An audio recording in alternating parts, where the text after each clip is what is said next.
Ringo Starr and Paul McCartney have come together once again, marking a meaningful milestone rooted in the city that shaped them.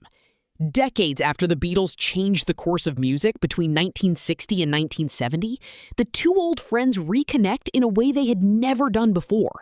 For the first time since the band's breakup, Ringo steps into a true duet with one of his former bandmates.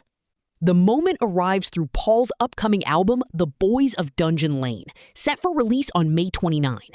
The project reflects on his childhood in Liverpool, weaving memory and place into every track.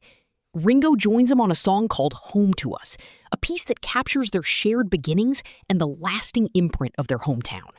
Paul recently offered fans a glimpse of the album during an intimate event in Los Angeles, hinting at the uniqueness of their collaboration. Behind the scenes, the process began quietly 2 years ago at producer Andrew Watt's home. Ringo approached it from an unusual angle, laying down drum parts first and letting the song grow around that foundation. The method felt different, but it carried a sense of authenticity that matched the spirit of the track. At its core, the song reflects how deeply Liverpool still lives within them. Ringo, born in Dingle, has always carried the city's character with him. Even now, its influence shows in his personality and outlook. As he promotes his latest album, Long, Long Road, he often returns to those early years, describing how Liverpool shaped not only his music, but also his humor. That humor, quick and sharp, came from everyday life in working-class neighborhoods. It thrived in family conversations, exchanges with neighbors, and lively moments in local pubs.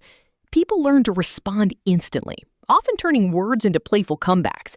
Ringo still sees that same spirit in Paul, especially in smaller venues where the energy feels closer and more personal. Beyond the laughter, Liverpool represents something deeper. It reminds them of a time when life was simple, even if resources were limited. Paul's album title itself comes from a road in Speke where he spent hours as a child, exploring and observing the world around him. One of the songs, Days We Left Behind, reflects on those memories, blending nostalgia with quiet reflection. For Paul, writing about the past feels natural.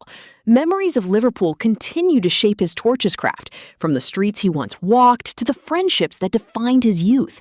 Even references to John Lennon and familiar places like Forthland Road find their way into the music, tying personal history to creative expression. In the end, this reunion is more than a collaboration. It is a return to where everything began, a reminder that no matter how far life takes them, Liverpool remains at the heart of their story.